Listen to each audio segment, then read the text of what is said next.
Tubaniriza nnyo ku YouTube channel yaffe Life Experience Uganda. Nange mwana mwala wo Asha nava namatoba nange mwasibye mutya muli mutya kansipeti muli bulungi nnyinjala ate nga nebaza abantu abatulabira mu bitundu ebyenjawulo abatulabira e Uganda abatulabira abroad ne mugamba katulabe Life Experience buli lwereeta tubere part of us banange. Thank you very much. Ate nga mbakulikisaawe banengonna ababadde mu Valentine's Day ababadde mu bivulu bya weekend banange bebachaye batawadde bimuli tugumire wamu kubanga tuli bangi mu tiimu eyo. Era Dana lera ayambadde black oba akungubaga simanyi Dana tuwafunye ekimuli kiki zelavu nagivaako yagiziika era nze olunaku mwali mukyakala nga nze ndi ne Yesu ng'oli mu kusaba. Nze nkubuulire ensi nagigyeko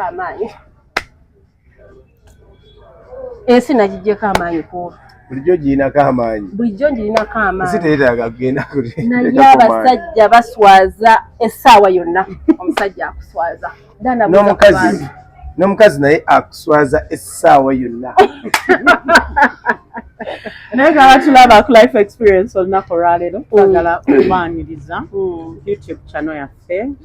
Yeffe ab'akantu tetukyafugwa wadde okumanyirwa tuba tugguse n'amawulire go agabadde mu week era nga tusinzira wano ku Starbucks bwe tusinzira Silverbaweereza Silverback tusinzirira obaweereza wamu na Arizona Guest Wing abo nabo bateekamu kasimbi n'omukulu Hisote Interiors naye nakikwasaganya mu sheeno naye nga yoze kamiliyoni Uncle Josh ng'oyitiridde. Hello everyone. Abafunye ebimuli bya Valentine nsonyiwa okuyingira nga weeyanjula bweyanjula. Hello everybody. Thank you so much for subscribing, streaming. Josh MC representing Amplified King around town Kampala, Uganda. Life Experience. We're here. Yeah, just watch out. Okay. Naye ono gwafunye tomukyala. Wallahi tomukyawa. Josh omanyi nti ovudde ali mu motoka yo nenga abala kamiliyoni nga wakedde. Kyogamba nfaananye kamiliyoni. Kamiliyoni nga tagenda. Musingako ku bunene. Mami tomukyali yafunye wangu. Yafunye wangu ati amanyi obulamu nga bunaakwanguyira. Ebintu bino wammanga. Olina okufuna ow'emmere ne bategenda kukuuma. Nga kupaka resimu. Olina okufuna ow'engoye ng'eyo bwogenda kwambalaga okola ki? W'oyagala. N'ow'ebisulo. Olina okufuna ow'ebisulo. Otegeeza kyogera. Nga olaba Arizona Liam weeyanjula. Arizona togigatta mbino. Abalabi baffe. Wano lwaliwo essanyu tulina lingi waliwo batafunye birabo naye ng'ate bali wamulaffe era tulina obbagumya naye nga bakiwandiika wati bo be balina okufuna fega tetuyomba. Life Experience Uganda ye YouTube channel yaffe amanya n'eddoboozi Prince Liam Official omulangira omubwati ateeguya ayagalwa abakyala ate nga ye tabaagala tutuuse olunaku olwaleero era ng'ebirabo byo nabigobye babadde bayaayana ne mbagamba sirina gwe neetaaga zidina zonna ne tuzigoba twadde tetulina kye twagala naye nga bw'oba tewafunye just know you're not sweet tetuyinza kuvaawa wewe ekikigwe you're not sweet mwongere kitujjukiza ne Prince awo wenyini where is it written nti n'omusajja yalina okuwa ng'abasajja tebacomplaining nga tibafunye. Lwaki abakyala be basinga okucomplain? Temumanyi nti mu Bayibuli bakiwandiika nti omusajja alina olabirira omukazi. Yes, but this is mugamba nti Valentine's Day lunaku lw'abaagala. Togamba weeyagala nga mukyangamba ayingiramu abantu bano Dana ababiri bano. Banje. Akola ki? Mukyanga tuyingiramu. Ndabira ddala nga bye mwogera like mwongera okumalamu omwana ow'obuwala atulaba essaawa eyo amaanyi.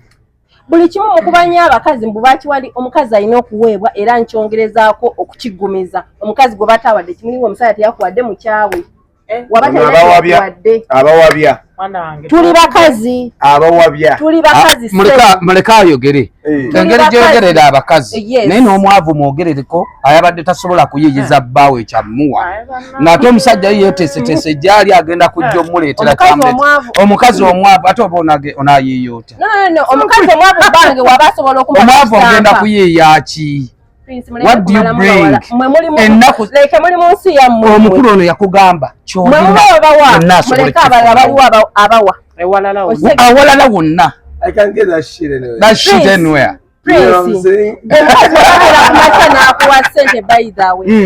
Leka omusajja atulaba olunaku lwaleero eyo awe mukyala we waliyo abawa tebalinga mmwe nti temuwa naye mukikuba nnyo mwenjogera yamwe mulaga temuwa right wagabye ebirabo wagabye iyize nakigaba before Valentine wakiwani era oyagala amale ku Tatashira Gashuba yatugamba lwaki omukazi ku lunaku olwo lw'omusuuta lwaki olwo olunaku lw'omusuuta bulijjo obadde okola ki nze owange buli kanaku Valentine omuntu alina kubeera owange buli kanaku lwa Valentine lwaki olinde 14 kati kale okay kati tulinde 14 27 February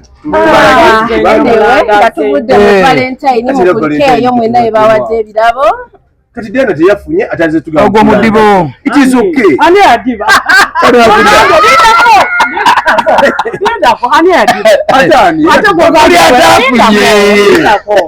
ate gwogamba gonna kukusa ate gwogamba gonna ogwo mukono tuguveeko nga tuvudde mu Valentine wiiki eyo yennyini twabaddemu n'omukyala Mama Flower Nakangubi Jennifer yabadde mu kusoma emisomo gye nga gyawedde mangu nange saategedde musooke mulinde wiiki emu babbiri ne bamutikirirawo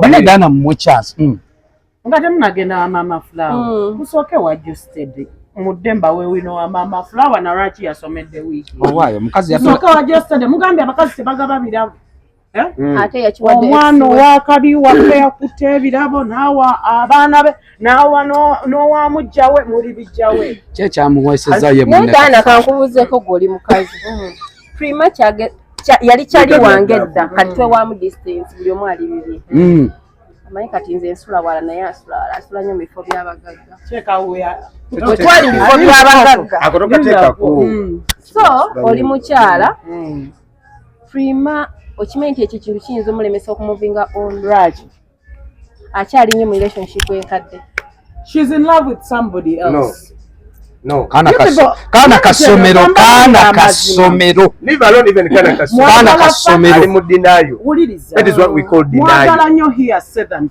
nedda sebo si here segera leka kati nkubulira amazi tubulire facts Josh oba Prince tuzadde mulangira ndi mumbe jasimanyirwa ndi sebo Prince tuzadde mu bantu abaana naye ekitanajja Uganda nti you can cooperate and always be with that person as a friend wano bw'oyawukana n'omusajja oba omukazi ne baawukana bananga abantu balutwala nga lutalo bewalana osegeera you people hurting those kids out there just because of kunze kyendaba ekiriwo ekireeta obulumi nalabyeko omu ku baana ng'akaaba kito kyalinga abaana nti waliwo josted we yabaddeawo ng'ayimba ng'akaana akakulu ka Solai akakutte wano I think in Solai's head yalowoozezza ku maama we ku maama n'agamba singa maama wange gwe banywezezza bwe bati okitegeera ani yagenda ani yava ewaani josted yagenda yanobawa kyekyamunobya bwenzi ani mwenzi josted nga bamukutte bamukwatira wa bamukwatira wabimanya bamukwatira wa obeera makindye tewabimanya bamukwatira nti awe njagala nfundemu sibiri obadde okimanyi nti prima obadde okimanyi nti prima agenda okwesonyiwa josted nga already hindu ali mu bulamu bwa josted katato yagala nkwe bya prima katato yagala nkwe bya prima bangi wakuba nti muna yakakisa akakwatira nti katato yagala nkwe bya prima edda ebyo byonna otandika obikola mukwano olowooza nti omukazi ava out of the blue atandika okwenda Josh oba mprovokinze no Josh fe abakazi mu butonde bwaffe salawo nti njagadde prince yaba oyo ne bw'otandika okundaba n'okukuta n'oyogerera mutoyi obusimu n'ogenda nabo wa eno bakuweereza message wanne wali neetamwa nange ndi muntu golooza abankwana baba tebaliyo aka gye bali but just because I want to respect you and I want very many people in relationships nga tubalaba ntuga Josh yeeyagala ne gun naye mama nga temumanyi bakuuma kifaananyi ky'abantu behind agumidde omusajja bino nashigulo byakola agumidde omusajja okola puku buliri agumidde ebintu bingi waliwo n'abamu nga babayi good nenga amugumidde just fenga abakuzibwa mu family z'akabi so kati kyogamba nti nno Prima yawukana Joseph Lwabwenzi bonna kale both sides kyembadde njagala awo kati webale awo kati webale yanyumidde nnyo olwaki Prima yabadde ku show ex we yabadde ku shani wa Galaxy FM Henry kwegamba nezijukiramu olutalo olwaliwo ku Galaxy yavaayo ku Galaxy ali ku NRG wama nabiwuliddeko yavuddeyo so ningamba naye George tanyiga ye Prima tanyiga musanji we no ye Prima tanyiga mujjawe awoli baby daddy no naye teweegomba mwana atakozesa kafaani atakolesa kafaani tulina emibiri gyanjawulo yabadde tayiise some people sweat a lot yes because of what omwana yangamba kiba kivundi ate saagala ogere ku kintu kyakwerusakuzayo eri mu background tiimu hindu neruli twakikugamba za osivaawo walabye kasayizi mukwano gw'omuceere ogutawooma walabye kasayizi naye omanyi nti ex wono yasiganga ebizigo bya Prima ani nze nyina ex mu bulamu ex yani salamu aleikum tekukugaba lyamu omanyiyo gwe nze sirina ex mu bulamu omwagala naye ekyaddala ku nsi kuno ebyaddala show ya Justin it was all about two people actually it was not even about Justin it was about Prima and Hindu era bwolabidde namyalo weyajjidde okyegedde nti bw'otunulira sheeyo nga weyabadde nti abantu abasinze okufuna amawulire oba okupulinga attention y'abantu ku sheeyo it was Prima and Hindu so for Justin yazzeemu nga backup actually being that is an artist mwanyini show yazenga backup yes nanyini show abakazi bamusinza amasanyalaze bamusinza kyolina okutegeera lwaki ngamba Prima ju mbulamu obwo Josh ofubanga nnyo okuba n'omukazi aleeta relevance mbulamu obwo omanyi lwaki omusajja sobeera n'ekikazi nga kinabijjo let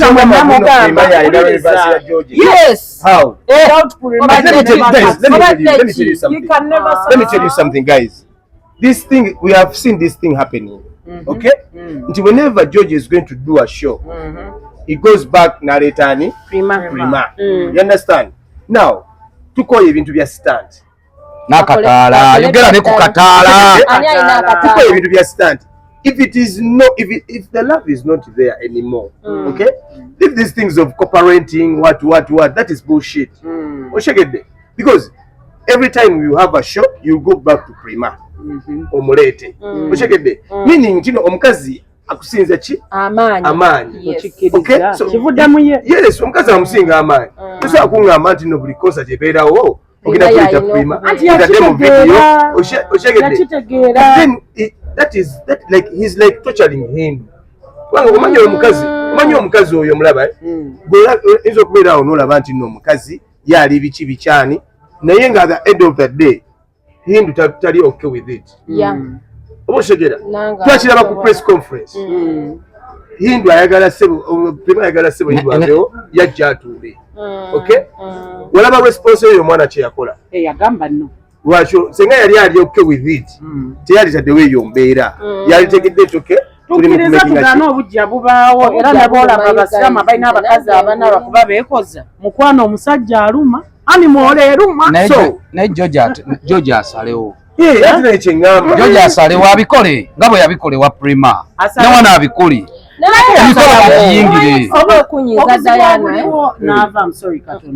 Obuzibu obuliwo. Ugandans have failed to understand. Nti wabaawo omuntu ayambako munno okubeera relevant. Yes. You people what chemutama. Nedda n'okubeera n'omuntu okubanga mwasa mu bwatyo ali awo sooka oleke. Ne bayogera ki? Basobola okutuula. What if he wakes up tomorrow? Prima naddayo neyigatta ne George. Kisoboka, of course. That's what I'm telling you. Kibuuzo kyange nkibuuza ni kumwe abasajja. Kibuuzo Josh. Oba omuleseewo. Josh, kati Prima gundi gye balimu ne Joe Steady. Tugeze gwe oli boyfriend we oba omukwana oba omwagala. Yatawulira bubi. How do you feel? Nga nzaakwana Prima. Nenga Prima. Nga we bali. Right now, listen. I cannot allow that shit to happen. I can't. Either it is a no or it is a yes. Kubanga ekyo nkigambyeko ne ngamba kiyinza okulemesa Prima okugenda mu maaso. That's why ngamba tino Prima ali mu denial. For her she thinks ntino one day one time George can go back.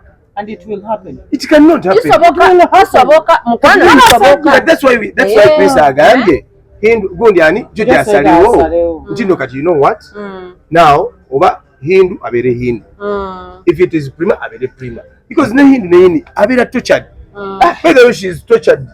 Naye nga akakazi ko nabikola kwegumya kyenkagaddeko kamaama webale kwagala bakuwato bannange omuntu yenna ategeera tayagala ebyo byonna biggwawo twagala ono yakunamidde screen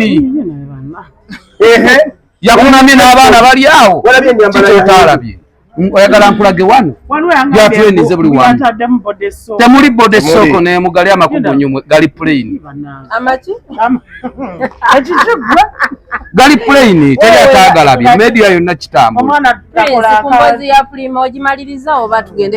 nze Prima kyenjagala omugamba kimu bannange ne kino nyenda kigamba abakyala abali bannange bw'obanga ova mu mukwano soko kakkane wansi otegere nvudde awantu wano naye ngenze totunula mabega. Prima yasomoka n'atambula n'ekigere kimu ng'akireseewa okitegedde tekimubonyabonya obudde buno I know bibyawo ebyo nze nali nabyeko omuntu yaliko n'omukazi ne bazaala abaana 6 niye mukazi yamuvinga on n'omusajja n'amuvinga on teri alingiriza Prima she's in denial. Okitegedde buli kyakola abuzaabuza bulamu kana kasomero so kati basically Prima nze what I would say kweyo issue y'aba nti decide kubanga nawe Prima mwenyini nawe oli tortured by the way because whatever you're doing olaba ku live zaako olaga nti no you're not ready to move on. You still have this thing of maybe somehow somewhere I can't take it because of money or enough fame, blah blah blah. I can take away embeda. Maybe I can pull back George's heart. But if it is done, let it be that it is done. So wake up tomorrow, you move on. Oleme kubeera mu denial. Okay, nga nange ku nsonga ya Prima nkimaliriza bwendi singa yasigala ne Henry at least yandi mutegedde mutegedde kubanga nalaba bacombinating naye gwe mukulaba okoko waleeroza Prima ne Henry gwali mukwano wali sente tewali mukwano awo kyali ki omukulu yali abala wali olusaniya nga alaba lutambudde amanyi buli kimu kigenda kutambula unfortunately ebintu nebi neruyika ku ttaka omwana yali alusomosa ku ttaka naye kenyini nalabanga olugendo tewali naye kati era on top of that otunulatunulamu goloza ki ekyaletera Henry ne Prima okwawuka who had the relevance? Prima had the relevance. No, saturation yajja nti ebifaananyi byajja nga Prima agenze Dubai ebyagundo South Africa yayise mu bakyala bawo naye nga tukkirize woba Josh kyoyogera olaba Prima Mr. Henry ate yamwongerako nnyo Ani ayongera kwana. Mr. Henry yamwongerako nnyo. Ne prima yayongera. Josh yaliwo naye ng'erinnya teri booming, I swear. Eriani Yaliwo nawe naye nga teri booming. Eria Henry ya prima. Henry yaliwo ng'erakola ebintu bannange. Olati mbera kusaidiyo lero siriyo. Mr. Henry yamwongerako. Ekisoboka. Ati prima. Tuddeko emabega. Nga tannakola muceere. Yaliwa. Ebizigo binawe yawuga yakabukasuka. Kyogamba ani yali asinga okubeera. Prima sirika kuba mumanyi from day one. Prima yayongera Henry amasanyalaze. Believe me or not. Yes. Kachogamba kyayo okugamba muno George ne Henry ani asinga munna amaanyi. Okola kati ate George abaddewo. Thank you. Henry yakajja. Naye omuntu asobola okuyitako wadde yakajja. Omuntu asobola okuyitako. Nkuwa example. Gwalangira wa bizigo. Aliwa. Bana temogera ku mugagga wange mama gro. Temogera ku mugagga wange mama gro. Ebizigo tubirina. Bye byadda. Prima. Big up on yourself. Yeah. Okay. Era yaleta Henry. Tugende mu maaso. So nga tukyatambulira ddala week eno mama Flower nakangubi fulufulu yavuddeyo n'oluzungu oluyitirivu weeks bbiri ng'amaliriza okusoma ne bamutiikira n'ayamba tumanyiddwa. Waliwo eyakomentize n'agamba kyokka n'okitunuulira nga tyekasi. Emboozi tugikulekedde. Answer that question. Ekigwe. Sooka opulayinga n'obundi eyo. I have the mens. I'm a beautiful. That's why I'm here. I'm a student of God to get something. You understand? I think you're just because when I'm only panic, you're just waiting for again. Okay? So thank you so much. Love you so much. I think you take a year from the education is the key. Kati mama Flower temwamutegera. Soko otunnyonnyole, soko lekedde atu. Dea nambadde njagala asooka atunnyonnyola kwako. Education. Education. Kankaddemu bannange. Education. Kabadde kagambo kyawo. Oba bambi adaaga akuzzaako kinaye. Temwina okuyiga ku mama Flower. Mukama yamuyiwako amafuta. Okitegeera? Alina filifeezi. Alina filifeezi. Ye ng'omuntu ate yeezuula. Buli omuntu yeezuula nti nze wembeera ne Liam wano mba mpitawo ni mama Fuula. Naye kati bino byazzeemu. Mukama mulungi, she got ethics of media. Nawulidde ne shegenda kuddamu bayazzeemu. Sinaba kumanya. Yazzeemu. Nedda mangu yafunye empapula. Kati wuliriza. Asobola osoma ethics bino ebitandikirwako kitovuma muntu linnya bayogera nga tuli kuseti tokwata masimu okitegeera nafuna basics.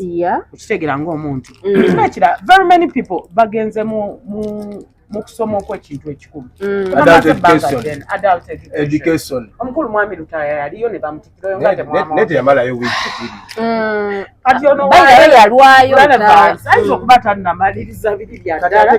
Naye ng'afunyeyo just a certificate. Zawuni ate omanyi bazitunda. Waliwo eyagambye n'agamba mbu essomero eryo balikube mu mateeka. Abadde abeerayo bulijjo bwe bagamba. Abadde asoma. Muntu bwanja n'ayogera luzungu bwe. No. Abadde ngayo bulijjo naye nga kati nga tabalaga. When it was about her graduation, that's when she came out n'atugamba kusoma. Nenga bulijjo abadde asoma. Kubanga nawulirako nti Mugundi eyo Federation baweebwa okuva mu State House bursaries buli mwaka. Kakirabika she's the first beneficiary. Nenga tali mu Federation. Nga tali mu Federation. Kenzo mkwano. Of course asomuwa. Am Federation mo talimu. Talimu. Naye ate nze nina kye mwagaza. oyagala ki Diana kamera yogera tunula wale wa Diana kyenjagaza mama Flower mwagaza ki oluzungu asooka alusebbali abaana bamukuba ennuumi ku nammeere kati mwagaza Fayiti tugende erugogo batutegeke mukulu muhanje ow'ebikonde njagala mama Flower Diana agambye Fayiti ajagala Fayiti ngeya Shakib nani ne Rickman banaye alabe lwaki oyagala Fayiti ne mama Flower lwaki njagala nze nga nze njagala mmanyi oba ayinawo okumanya amalala agatali ga bigambo ayinanye wano tukooye ebigambo n'ebikolwa tubyagala yogera naye nga ne wano osobola okitegedde soko kaddemu nga ne wano osobola so kati oyagala Fayiti njagala Fayiti mama Flower musetinge date oba mundimu omukulu muhanje simu njina ngenda kwogera naye simu njirina ya mukulu muhanje omukazi akkiriza Fayiti mudduke afa bwe tugenda kuwagira ku lwingi wali temuyo ku side yo naye nga ono omusobola amaanyi oyo omanyi training gye nkola olaba bakwata basajja mata wabalaba abannammeere kye yabakola yabakwata mu bulagge naawe bakubanga bakuba ekiguni nedda abannammeere bamusanga bamugwira mpozi nga nawe ogenda mukubasumagiza naye muyimiriremu naku zino nga ali stadium nawulira agamba lulimbu naku zino ndi mulalamu muyimiriremu wano oyo luli bali abamu bamukubasumagiza kochi wange zimbe am ready oba nsula ntunula bankola ki nina kochi zimbe yamukuba ekikonde n'abekika kye beewuunye nambeera nkubira essimu aŋŋambe oyagala ki ku Fayiti eyo byonna abitegeke infact nandigambye najati namya ategeke Fayiti Fayiti ebeeyo ebeeyo tumitinga omu ku omu ebigambo tebikola sawa yabikola mukulu wange muhanji Fayiti eno tubabe twagala okibeeremu tugisaba kiteekemu omukono omulwanyi ffe tumulina ne mama Flower naye era tukimanyi mama Flower tatya ntalo nkimanyi namula mumpi namwegezaamu disclaimer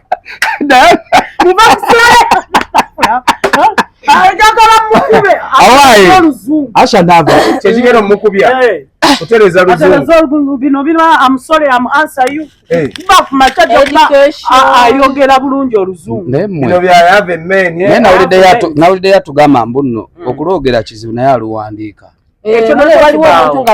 amanyi odduwandiika goloza zino zigundi zafuna n'asayininga asayininga atya ate ziba za luzungu abamu bamusomera awandiika linnya lye siwakinkumu Baja mukube n'ekinkumu nga tasobola kukiteeka kyogala mama Flower tasobola kusoma luzungu alusoma owaye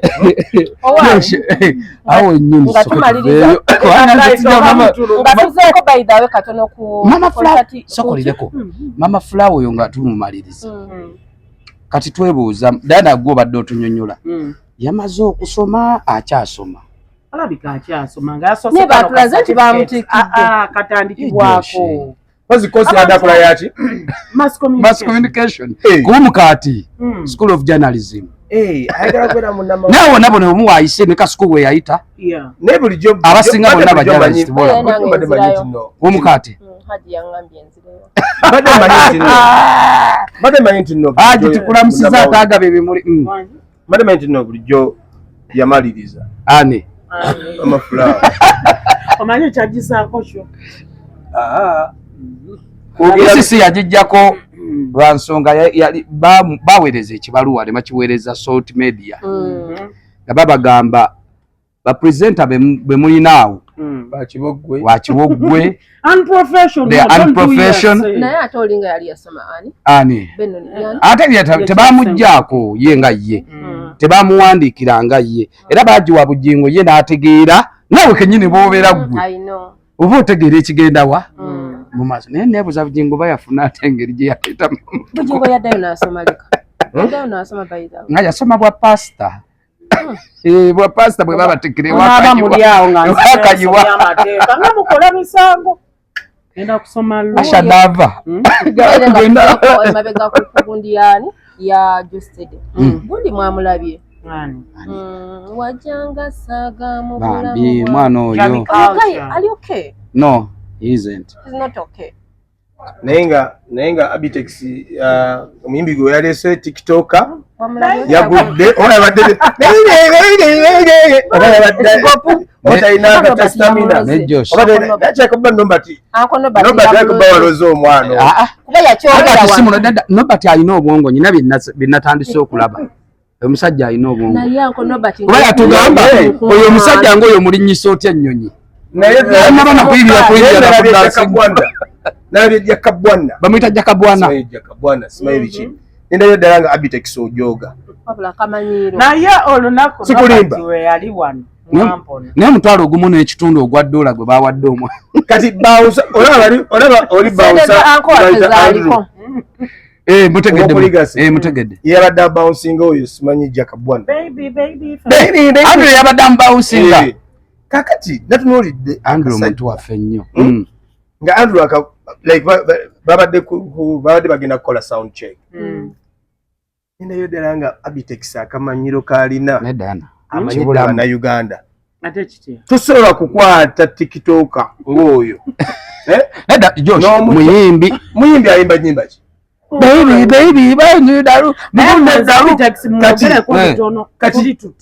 gwe gwamanyi naye mubi kyali awo twetaaga omusajja oyo kyekyamusudde kyekyadde kisumwagala wakagwana mwaleeta wano omusajja Nobati naliwo nze byonna nabiraba mwagala njokye naye sijjaku yogera empalana ez'ebivvulu tezigenda kuvaawo emyaka n'amalogo sije Abitex yatugamba mbu oli jjajjaawe yatugamba oli jjajjaawe kitiibwa atya yagamba asuule akati obudde butuuse akakwasa omulala naye nga tuzzeeko awo Abannayuganda mwenna nze nga nze nadde so akukwata wadde 10,000 nengenda ndaba shoyo oyo omwana kakati Abitex yamuwadde omutwalo ogumu ekitundu ogwa ddu anti sente z'abapromoters azannyiramu singa zadde nga yazituyanira nga yazijja mu nsawo ye dayagadde akyuseemu omusajja buli ssaawa abaleetera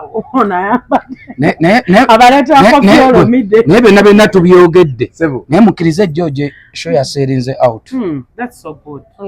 yabadde okuseringa out, what do you mean? tiketi zawedde bagambe ekigambo kimu.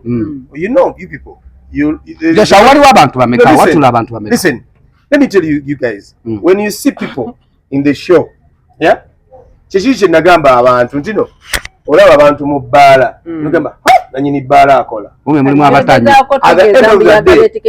balimu abajja nga tebanywa tebakola ki kati zonna tiketi Abitex kyasinga okwagala mu bulamu taswala ange ey'omuti nga yakuba ekigo ate omanyi lwaki yamukuba omanyi lwaki omuti yamukuba ekindako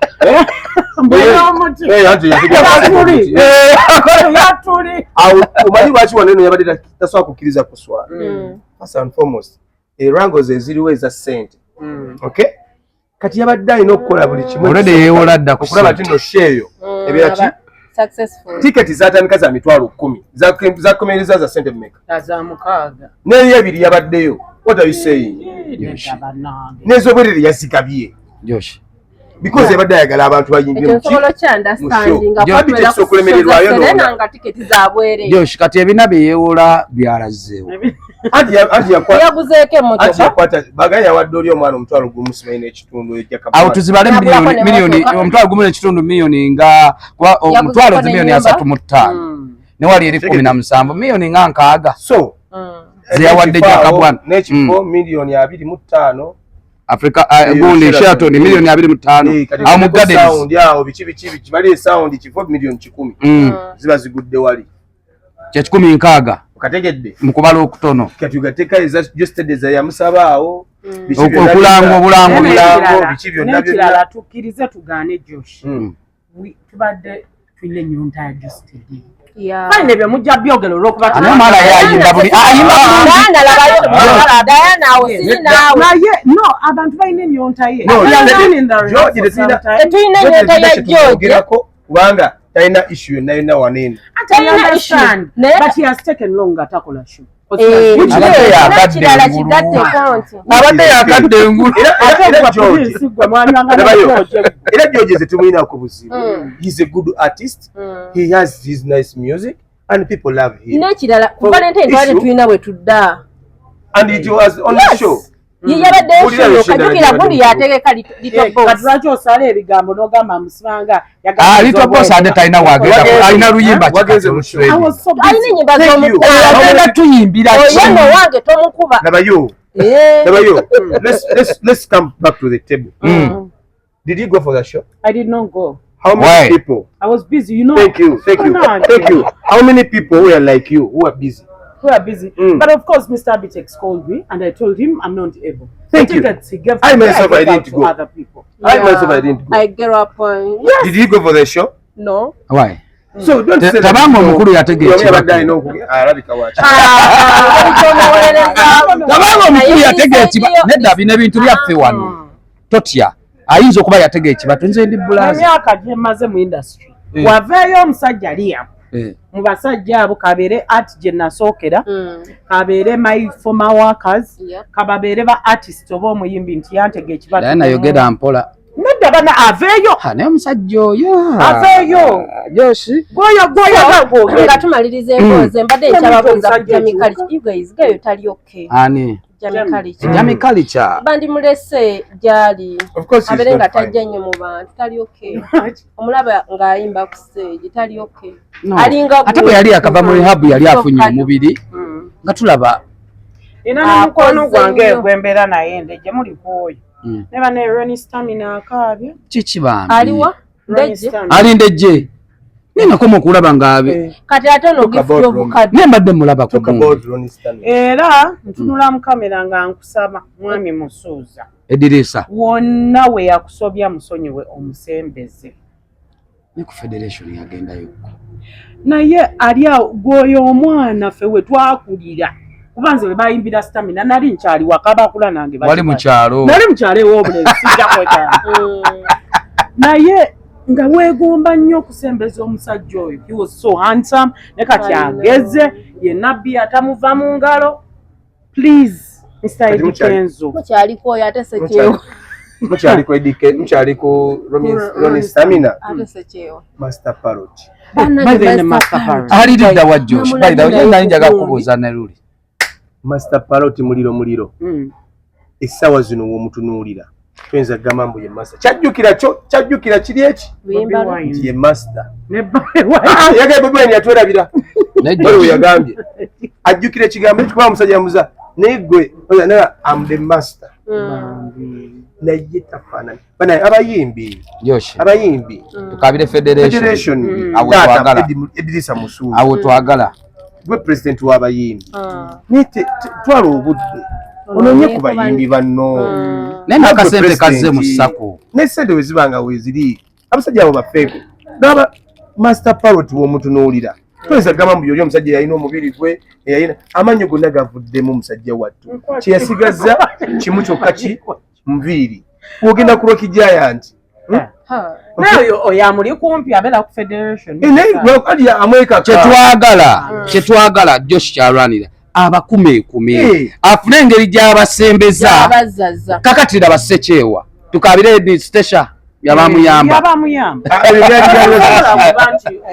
tulina kugenda wa president nedda Josh kyayogera kituufu federation etuyambe enonye ku basajja abo abasajja nabo balina tukyagalabamu eri elementi mu muyimbi amaanyi nnyo libatadde okimanyi gwe Diana tokimuggyako kati ekyo mukyogedde naye Eddie Kenzo naye musaasire tagenda kera kumakya agenda anonye Master Parrot gyali nedda Eddie Kenzo alina cabinet n'akakiiko okyegedde alina cabinet nti ono akwasaganya kino ono akola ku kino ono akola ku kino you dedicate Okay?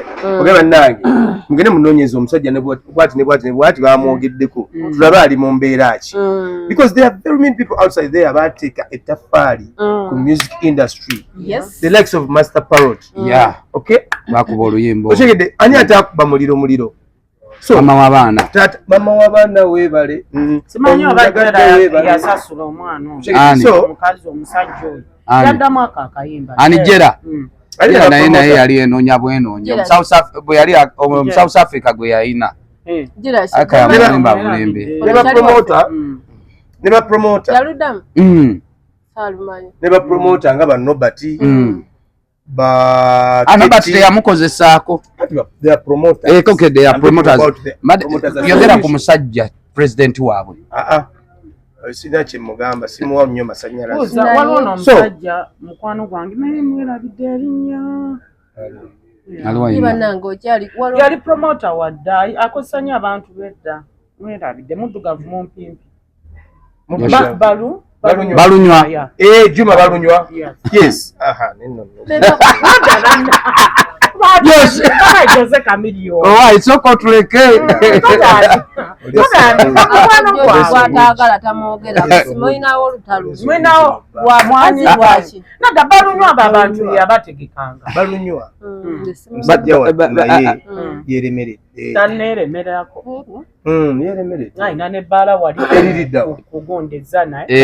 Ekola mulimu ki. Kati nno labala bala jayogerako nno. Kati nagamba ligasi. Kati kagambe ebigambo bino. Balunywa awo ku ligasi. Tena wadde akajiiko k'eccokolo. James n'amuwulira.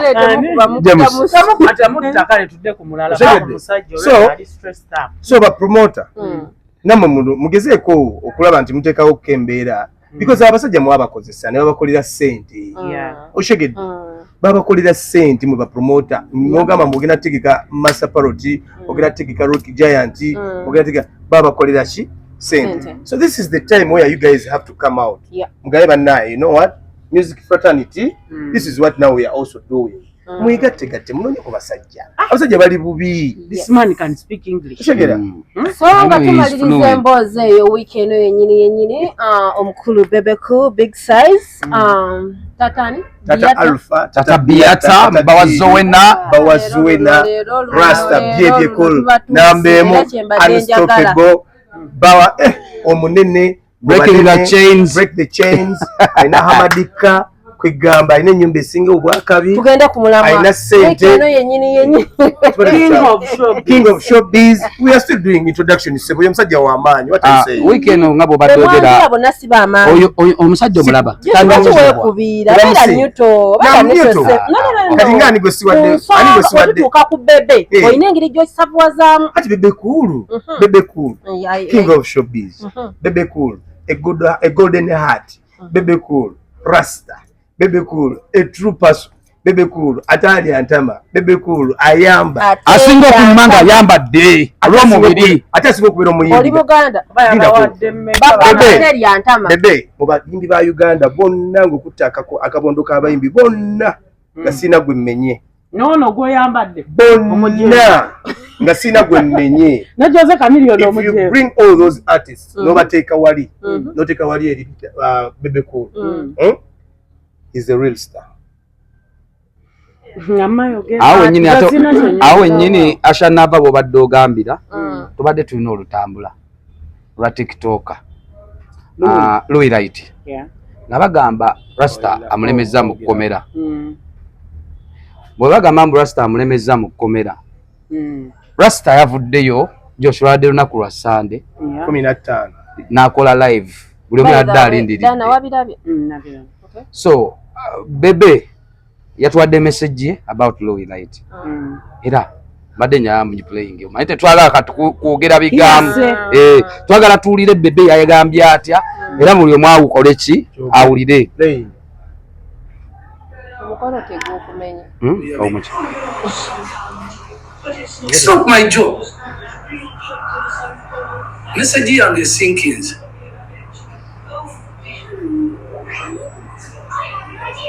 Twagala to cleaning the social media, but the message sank in very well.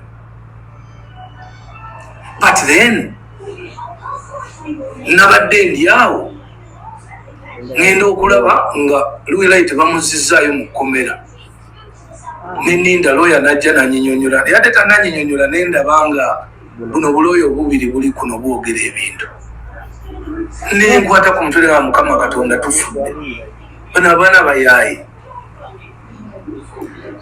babadde balina kugenda kusaba bail olupapula lwa bail olusaba bail lulala omulamuzi yabagamba nti ba sureties bano omu si mwesiga ali mu mbeera yeemu ng'omuntu ava mu kkomera omubbi tayinza kuyimiririra mubbi si mwesiga so genda onyongereyo abalala bameka babiri balisigadde ku ekyo bukenyini bayogera ti omulamuzi atusaba basureties ebyo ebigambo bya rasta anti olwedera kadde kaggwa okawulire bebe kyekino ekiseera ekituufu bebe kyabaddemu nti alina okujja annyonnyola abantu kituufu kyekiseera ekituufu anti kati ye bebe cool wavaayo n'akola n'addressing eggwanga acombining ebintu bingi nyondozera it was not specifically for Luwilight bingi nnyo he talked about very many things okuddala mu campaigns even bani blah blah blah all that stuff but because that issue nayo eri part of him so he had to come and clear the what the air nti ye yabagamba mukole ki mugende musabe ki mwabadde mwinagenda kusaba bail okay naye ate ekyasinze okumunyiiza balooya bano bagambye abavuddeyo ne bajja ati ne boogera ebintu ebitakwatagana okay that's why era naye yabadde so surprise okuba nti ate oyo omuwala bamuzizaayo muki mukomera not because ye nga ye but because of what they said and what they talked about and they didn't follow the procedure how it was supposed to be of getting a bail that's the reason why she went back to what but I think naye balooya baba ku mulimu buli bajja mu kooti asasulwa naye lawyer baako nebyoyogera nga like yes oli lawyer okay oyina client wo ali mu omanyi obwalooya nabo bwekigedde Josh kati ate right now esaawa zino Diana n'oba oli lawyer n'oba toli lawyer ng'olaba oyina client wo ali mu kikyuka nga side eri complainant yeegamba nze I withdrew the case why do you have to come out ate gwe n'ozimba ekintu balinga be baagala Luwilight abeere mu kkomera kitoke Diana tugende kyempulidde ono guy ekyazizaayo sureties nti abantu beyaleeta okumweyimirira bamote tebamwesiga omanyi nti bwe bakweyimirirabagaba bongereko abantu babiri naye mmanyi nti basaba omutemwa gwa ssente okuvamu abo abantu abakweyimiridde batwala documents zo nga ID oba passport paka omusango bwe gukola ki bwe guggwa ate awo ngenda bba nenyaamu katono bwemuba mwagala omuntu wammwe aveeyo oba tugeze basibye nze Josh ki ekikutuuza odde ku social media owogane kifo ky'okunoonya surety nti kyova rasta yayogedde bulungi awo sigenda rasta yayogedde noonya prince nti alinamu mugagga agenda kusobola okukola ki okutuwa omutemwa gwa ssente guno ate tebamweraliikirira naye ng'okeera ku maaki oleeta gundi mbu naye era then at the end of the day I know oba oyo muganda we oba oyo omuwala oyo ekikazi ekyo ekijjaawo ekitegeera wote bawavuma doni kulisa doni byalisotedde oyo waffe Diana gwe yagamba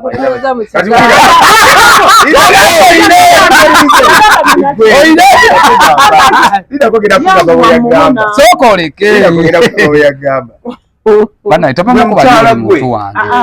gwe mukyala gwe oba oli muganda wa Luwilight gwe bagambe tagenda taddayo ku kooti I don't know why you're so like arrogant nti gwolemesezza oba muganda oba ki gwomulemesezza mu kkomera because whenever you go to the court oba onoonya relevance oba onoonya likes oba onoonya mawulire kamera gwoginoonya notandika okwogera ebintu ebyekisiru ebitakwatagana bla bla bla yet omwana omulaba ali mu kaguli why don't you put your ass down and come down and be like you know what now let's do ABCD gatta bonna ne batiktoka negenda ku kooti bonna munne mwe mumulaba ali mu shit and you go there ne mujjayo bukamera bwammwe ne mutandika okwogera bullshit. Ene Louis Light yonna gyali buli kimu kikola bulungi ku lwa Mukama.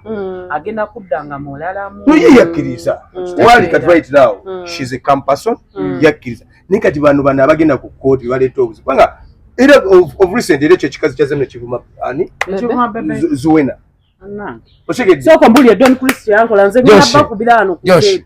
Josh. Soko mbuli ayo moveko leka tumale akantu kano.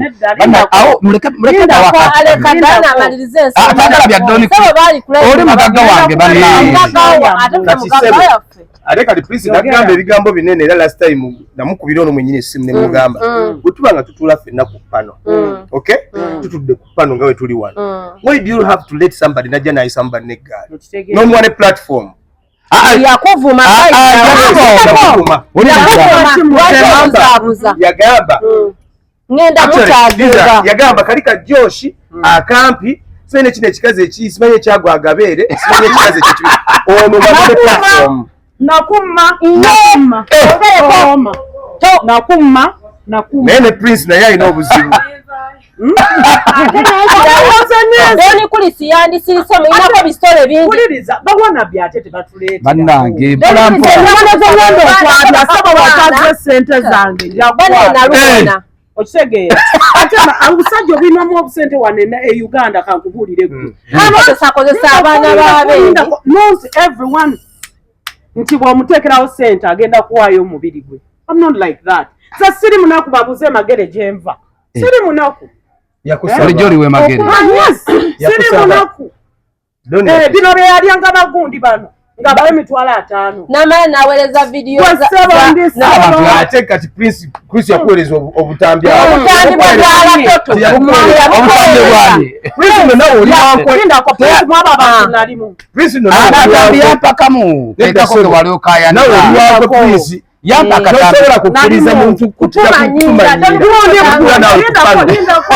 yoza mabinago ndeka Kampala yakulema omuntu yenna nga sokubeera Kampala no muwenge ekitiibwa respect ne bwaba talina yadde 10. Don't fuck around with me. Ate gwe kana penge binajja bimaliriza. I'm not that class. Yagambye mbusimanyi agabeere omukazi alina epere eryange omusajja kyakitufuye Prince yagagera yagamba waliwo omuwala oli omulayi yagamba muwala yagamba ekikazi ekyagabeere gegange amajja nze tabikirira kawabeera wankwe twaddamu tuleetera balemu wansi Kampala yakulema omanyira abantu How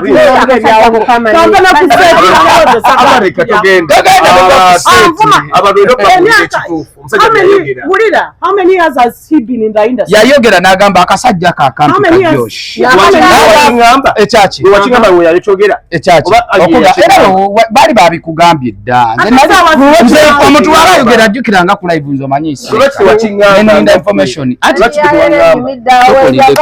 sokolindeko mbawakubira essimu Josh bannange bakuliko ne Diana omanyi bwe yatandika kampo story ali ku live ya Prince abatuddeko wulira we yatandika yajja ku live asalesa bamujjako yatuula n'aŋŋamba Prince mubadde mukola akantu kammwe obwo bulayike bwammwe bwe mulimu wulira mubadde mukola akantu kammwe bulayike bwammwe bwe munoonya obwo bupeegi bwe muli mu kukuza naye kakati muvudde era okyamuleka nalinda ate kati bw'omusuula oba tolina kyoweyayogera yafuna ki weyayogera yafuna kibeera temuli mu live anati nali nakusharingidde dojje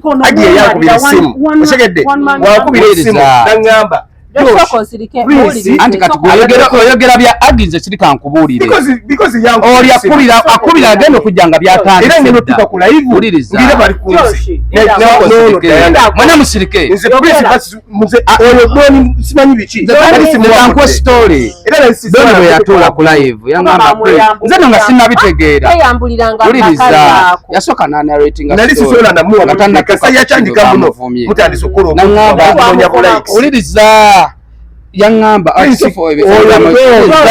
talina kyagenda kukugattako talina ate nze yagamba abantu ono yenyini ku live yo nagamba abantu buno anoonya wenna byali bibuuzi wenajja ku live ngogera naye nze nali njagala ekintu kimu era at the end of that day gwagwa ne mugamba nti nayogera Doni bwabeera kuli eri sirika nkunyonyo tosobola kuŋŋamba nti Prince osobola kuba omusajja oyo obudde ku live yo nze ku live yanga ajjako si gwe gusoose ajja n'okusiraana Uliriza musuulirawo uliriza kubanga bwe yayogera uliriza ate mumalayo kasukulu batugambako no listen bwe twayogera ku nsonga ya Jade okay ne batugamba mbu nno biki bikyali kasukulu yavaayo n'atuyisaamu eggaali I mean kana akasajja akakanzwe kavayo ne katuyisaamu eggaali tetwalwanira wamu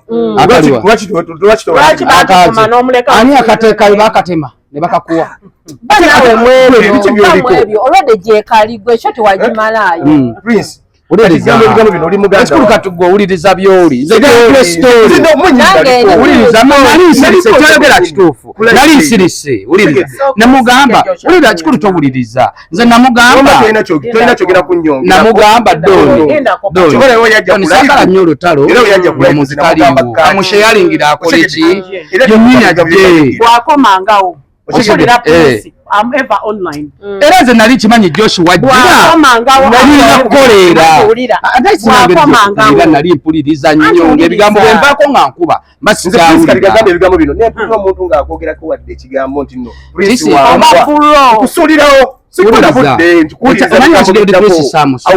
nali njagala weyajja ekyaffe yakyokya yayogera ekino ekyammwe noono naye yalwawo ng'atwogerako ayogera ku kantu mukoze akantu kamwe mbiraba mubadde mubikoze ebeero n'agenda obyogera ng'amaze okwogera emboozi teyasooka wakunonyeza kumuwa platform nagimuwa kubanga naye njagala ayogere bya mpulebye ate nali sindabitegeera ajja kusiraanya tulyawuwe yebase ku buli muyimbi manyi n'abakazi beyebakakooyo nzijayo screenshot nze simuwa masanyalaze nzijayo screenshot weyajja ku live beera bulala amazigo wano Kampala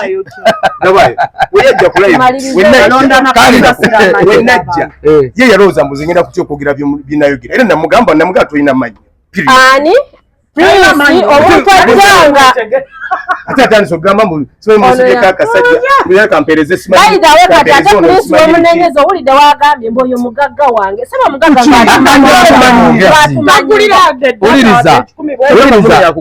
atangulira teyampa nze nze olutalo nyina engeri gye nzikwatamu olutalo terukolera wajja yayogera teyasirika ngamba yali tasirise eddakiika eziwera ati wuliriza omanyi lwaki yasirika obulede baali bamuyisizaamu eggaali abaana baamuvuma buli levu gye kabeerako bakavumaomusajja Prince nkwewuunya nze ekintu gwe wakikwata ate nze si bwe nkisula muntu bwento kiba kiraga nali njagala kiggwe tekyaggwa kyagwa kitya nga maze tuyisaamu maaso Prince oli blood bweyajja kulayo uliza ebigambo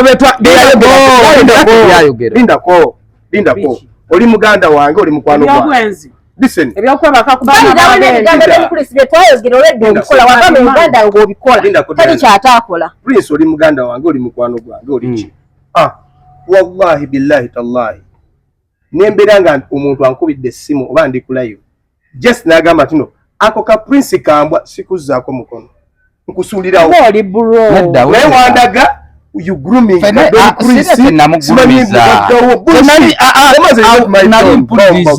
nali mpuliriza njagala ekintu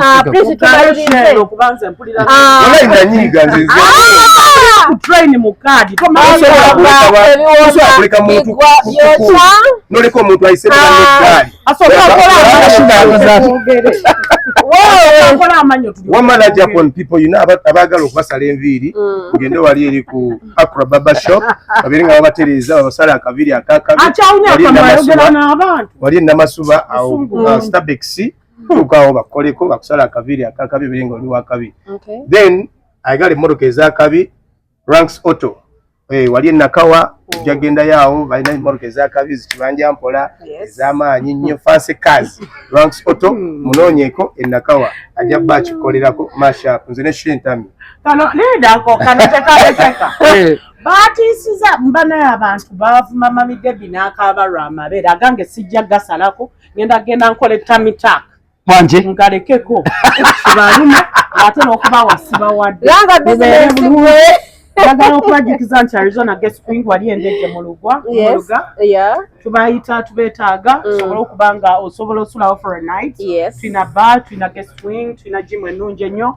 yitawoko tukwe service ennungi muve ku baali abataagala kukola ababbi abali ku kyeyabannyogo g'ebitundu by'ekyama nga tebalina kibagattambula ajja kusiranya Prince weguyanya abagaga naye nedda sokoleke awo tukaye tugaddewo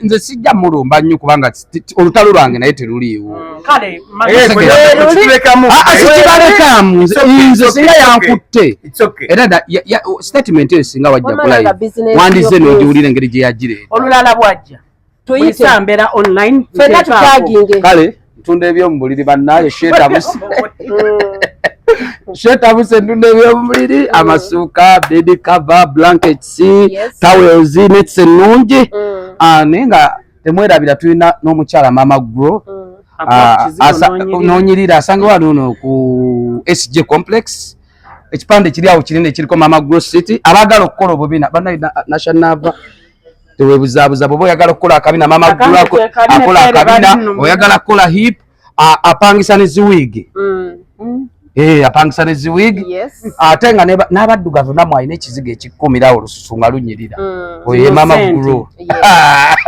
dagenda kutwalayo yagulidde omuwala emmotoka yakoze yagulidde omuwala fuuto bambi yamujja wano ayamba Mama Fuutu Mama Gro yayambye fuutu era fuutu essaawa zino bambi n'akazigo kati omulaba bwanyirira mutugavu wa black naye omulaba growing skin so thank you omaliriza anti babagambye abaddugavu bali balowooza nti tebajja kubeera proposed yabadde black sugar tukaleseeyo ogulinyoko black sugar abaddugavu ne Josh yoyo omuntu we omunikini we oli oba yoyo omunikini we toyongerezaako kirala yatulidde abantu mabigwa byokyatubeera wano Silverback ekifo kiri ku Salama Road gwe nno munnange oyagala okutulako mu kafo akali cool waliwo ebyokulya n'ebyokunywa batunda pizza every Monday buy one get one so jangu onyumirweko ku Silverback nga naffe tukinyumiddwa bannange mubeere bulungi mweraba